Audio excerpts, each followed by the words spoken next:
Hello again. My name is Jason Reece. I'm continuing our materials here for week 2, wrapping up our racial zoning discussion and talking about kind of the next iteration of social control through land use policy, which refers to the role of restrictive covenants or deed restrictions. So as we mentioned in the last lecture, racial zoning lasted briefly from 1910 to 1917, but in the aftermath of racial zoning being struck down, we would see a variety of different mechanisms and tools be utilized to enforce segregation in the context of the early 20th century city. One of these ways in which segregation patterns would be enforced would be through restrictive covenants or deed restrictions. I want to start broadly talking about deed restrictions and recognizing that prior to zoning, deed restrictions were utilized by developers to kind of shape urban form, use, and density. Very common for developers of major subdivisions to apply deed restrictions in this context to protect the economic value of the development and to assure a certain type of urban form, as well as a certain kind of market demographic would be residing in these particular neighborhoods.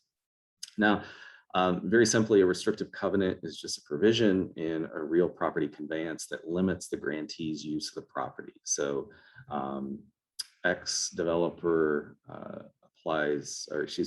attaches deed restrictions to a particular lot. I buy said lot, and therefore I must comply with the deed restrictions that are set within that particular property conveyance. Covenants were utilized to specify conditions such as setbacks, very common use of covenants during this time period. Use restrictions, either dictating residential or single-family residential explicitly. In some cases, minimum construction costs would be set, both as a measure of housing quality, trying to encourage kind of higher construction costs in terms of the quality of housing, but also as a measure to assure only kind of upper income individuals would be able to purchase properties. Occasionally, you would see minimum home sizes being kind of dictated in deed restrictions, as well as limitations on a number of potential nuisances. Many of these things are kind of classic nuisances that we would see in many cases, such as provisions barring the keeping of livestock, animal processing, billboards, sometimes even some species of trees, which would be prohibited on properties. And so as you think about deed restrictions during this time period, particular deed restrictions before the Euclid decision, recognize that these are primarily a mechanism which does influence the shape of the suburban form, right? And from the developer's perspective, these protective covenants are then attached to properties to avoid nuisances, but also then to assure a certain type of suburban aesthetic, as well as kind of limiting the availability of units due to the price, some of the price restrictions to only kind of upper income individuals. The picture on the right is actually Marble Cliff here in central Ohio, which is a suburb and built in the early teens and 20s here in Columbus. Very typical suburb of this time period, which each of these homes kind of having a whole set of deed restrictions applied to them pertaining to site characteristics, use characteristics, et cetera, et cetera. Racially restrictive covenants would move beyond placing restrictions on use or placing restrictions on particular nuisance activities or site characteristics, and emphasize who could actually possess property or live on the property in the future. Covenants were generally scoped to prohibit occupancy or transfer of property to specific racial, ethnic, or religious groups. Covenants sometimes would be very generic, say limiting the sale to anyone who's not Caucasian, or highly specific, identifying kind of very specific restrictions targeting different racial, ethnic, or religious groups. And we see an example of that on the right-hand side of the screen here, from this example from the Jewish Historical Society of Greater Washington, which demonstrates just the level of specificity sometimes found in covenants and the context of who they were discriminating against. While racially restrictive covenants do predate the Buchanan v. Worley case, they were primarily found in the South. And what happens after the 1917 decision is that the existence of racially restrictive covenants really expands very dramatically. And scholars have looked at kind of three factors that have influenced this expansion in the 1920s. First is the influence of migration and demographic change on cities, particularly cities in the West and the Midwest and the Northeast. White mob violence in the riots of 1919, stretching all the way up to 1921. And of course, the Buchanan v. Worley decision, which for some communities required them to identify new mechanisms for enforcing racial and ethnic segregation into their housing markets. And racially restrictive covenants would be a new tool, and from some perspectives, almost a public-private partnership, where city governments were not directly involved with setting up restrictive covenants, but in fact, it was the private sector that would establish covenants. And the role of the city would not be as prominent in this context, but the effect of restrictive covenants would be just as pronounced in terms of encouraging very rigid patterns of racial segregation.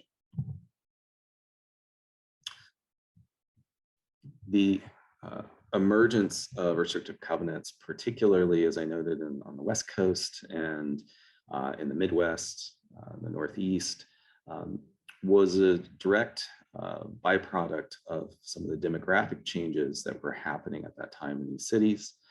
Influx of immigrants from internationally from places that were not as common, let's say Eastern Europe or Southern Europe, as well as the impact of the Great Migration of African Americans moving north to escape the prohibitions and the challenges associated with Jim Crow in southern states during this time period.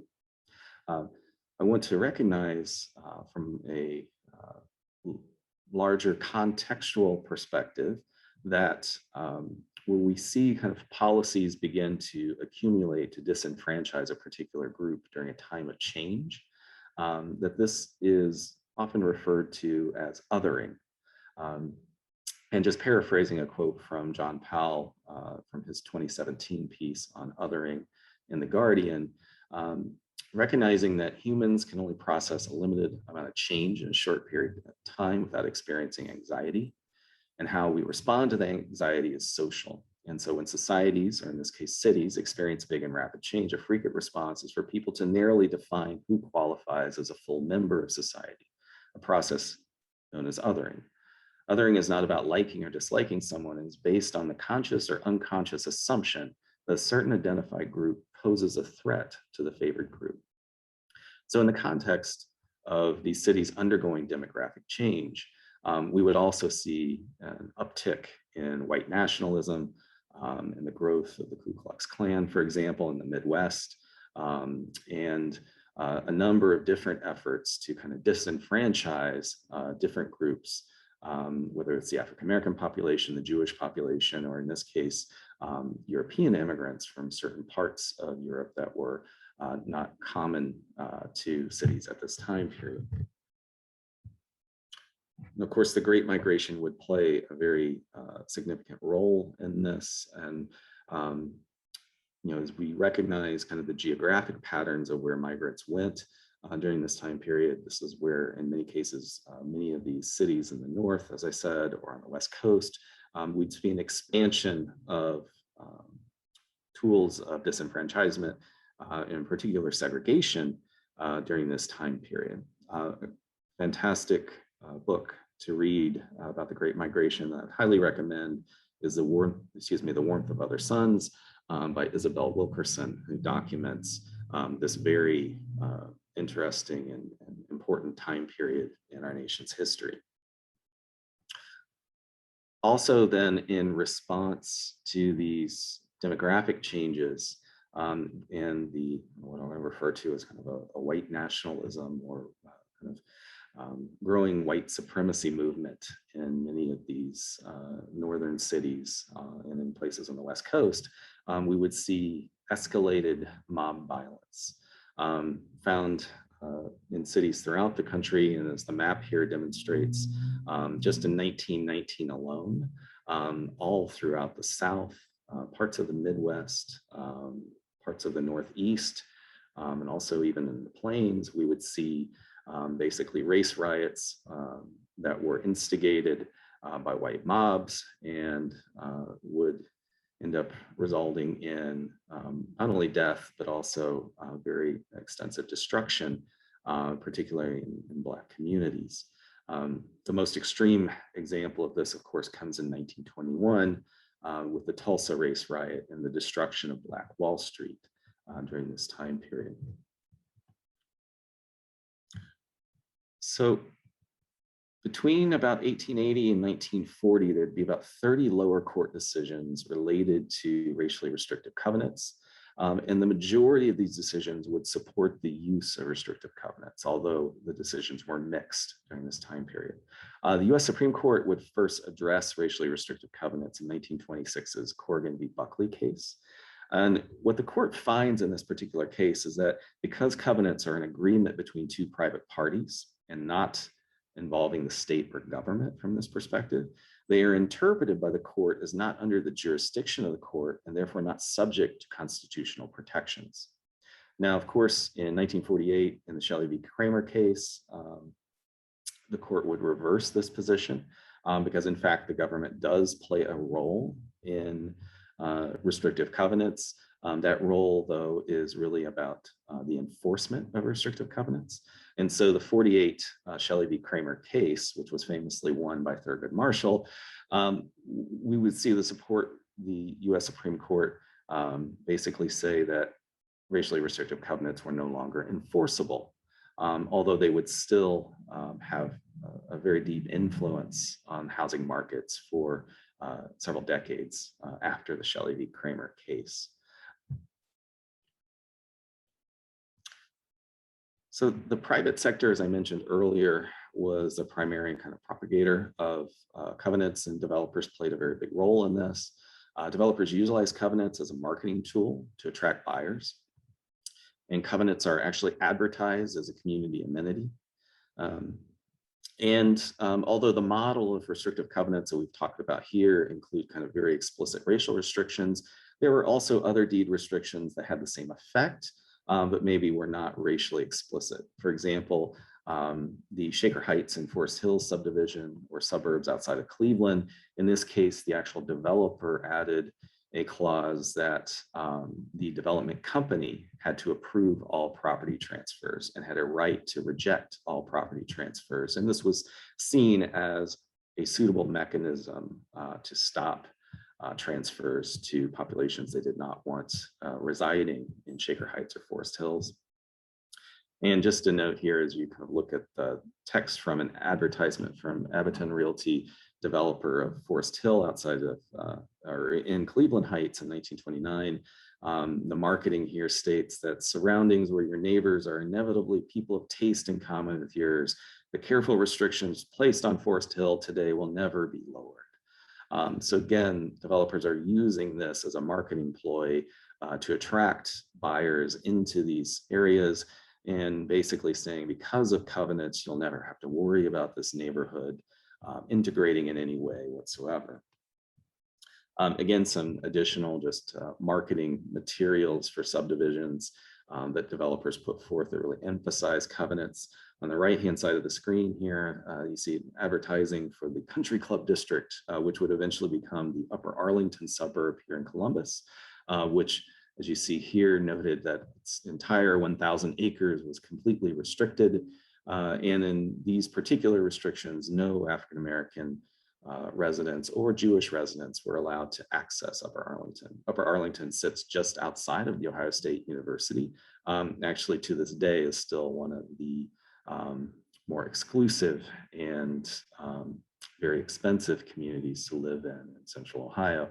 On the other side of the screen, we see an advertisement from the Washington, D.C. area where developers are marketing the 26th Supreme Court case, noting that because of this Supreme Court decision, that African Americans cannot buy in any restricted white section. And so again, this was an assurance by developers to these buyers that they never would have to worry about any form of kind of integration in the context of the neighborhood that they're buying into.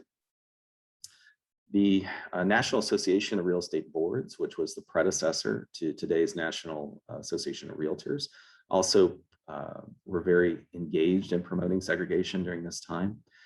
Their engagement included encouraging segregation in training materials, creating sanctions for realtors who would introduce racial or ethnic diversity into a neighborhood, and creating model language for restrictive covenants that you'll see below on the slide in Exhibit 6. The National Association of Real Estate Boards would also include Article 34 in their Code of Ethics, which noted that a realtor should never be instrumental in introducing into a neighborhood any individual whose presence will clearly be detrimental to property values in that neighborhood. And this was a direct statement then indicating that introduction of different racial and ethnic groups would somehow be an ethical violation for realtors. And in fact, in 1924, NAREB requires realtors to support racial steering or risk being expelled from the association.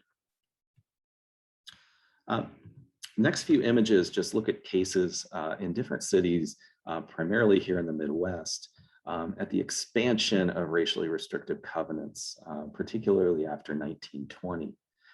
The time series graph on the left-hand side looks at the growth of covenants in both St. Louis and Chicago, and just the increase in the number of subdivisions with restrictive covenants during this time period.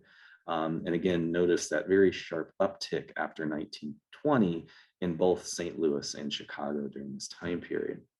On the right-hand side, you'll see an image from 1947, right before the US Supreme Court would declare covenants as unenforceable.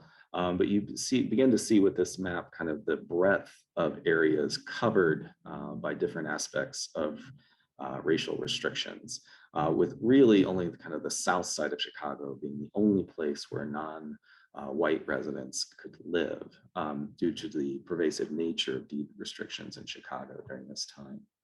And then coming back home to the current city I reside in, case analysis looking at Columbus from Patricia Burgess's Planning in the Private Interest looks at the emergence of racially restrictive covenants in Columbus between 1900 and the Second World War, noting a very similar trend. So for example, while only 20 out of 77 subdivisions platted prior to 1920 were racially restricted, those numbers would increase very substantially between 1921 and 1929, where we saw 51 out of 79 subdivisions with racial restrictions. And the prevalence of restrictions would continue up until the Second World War. Of course, we would see fewer subdivisions platted after 1930 because of the impact of the Depression. And as Patricia Burgess's research here notes, covenants in the context of Columbus neighborhoods barred all types of populations, ranging from the African-American community to the Asian community, the Jewish community, very broad terms such as undesirables or foreigners, or even very specific terms targeting Southern Italians in this case. So while covenants were very effective in the context of their ability to produce segregation in the housing market, and of course from moving outside of just racial restrictions, producing a certain type of suburban form in this context, covenants were limited to some degree because of the costs associated with constantly enforcing them, And the challenges then in terms of applying kind of parcel by parcel in some cases, covenants to different neighborhoods. Covenants either had to be implemented as new subdivisions were platted, or they had to be retroactively applied to existing developments. And if you were to retroactively apply to existing developments, you basically had to go working in collaboration, usually with a neighborhood protective association, kind of house by house, to get individuals to vote in support of restrictive covenants, or to agree to abide by restrictive covenants.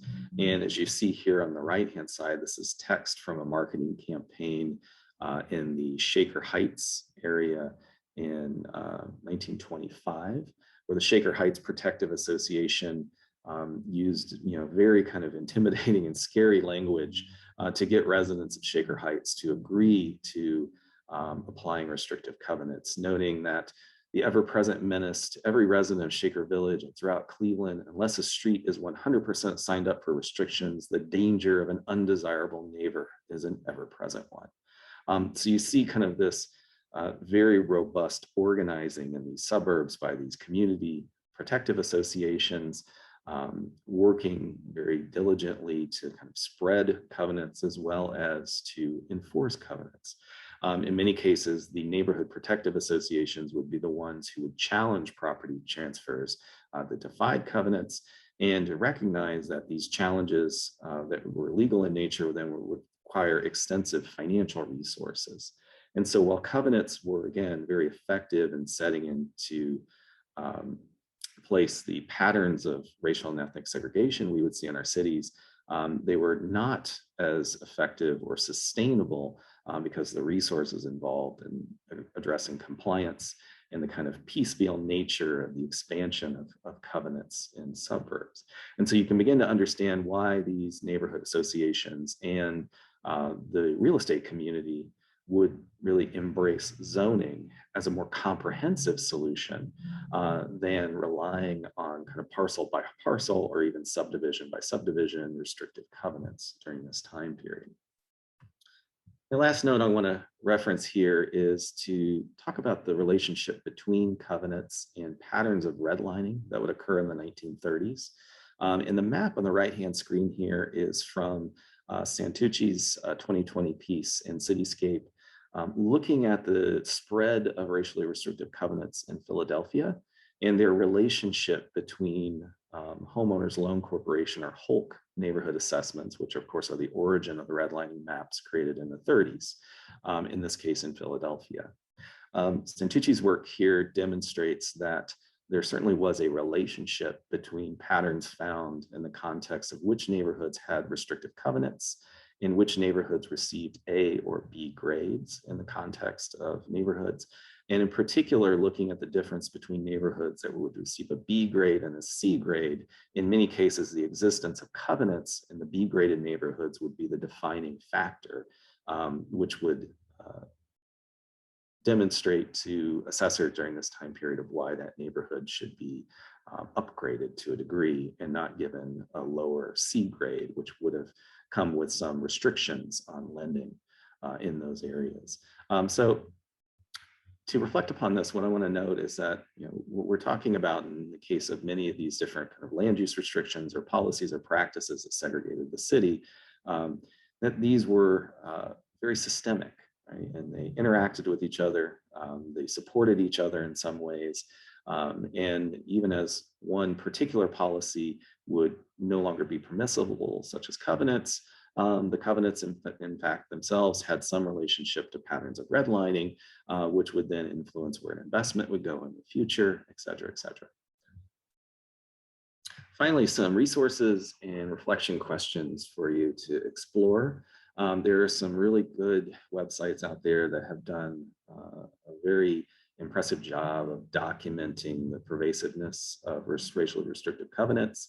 I have links below to the Seattle Civil Rights Project's website, which also includes a kind of a historical case of resistance to the Shelley v. Kramer to the Shelley v. Kramer decision by the real estate industry in the Seattle area in the 1950s. The other website here, which is a great resource, is the University of Minnesota's Mapping Prejudice website. And then finally, chapter 2 in Planning and the Private Interests provides a very kind of detailed narrative of the growth and expansion of covenants in the context of the Columbus, Ohio housing market. A few just reflection questions for you to think about here. How do racially restrictive covenants relate to earlier practices of racial zoning or the use of Euclidian zoning in the future? What were the limitations of covenants as a tool to kind of force long-term segregation in the city? And in this lecture, we focus on the role of the private sector and of neighborhood organizations in promoting and enforcing segregation. Now, today's debates around the civil rights implications of zoning focus more on the actions of the public sector.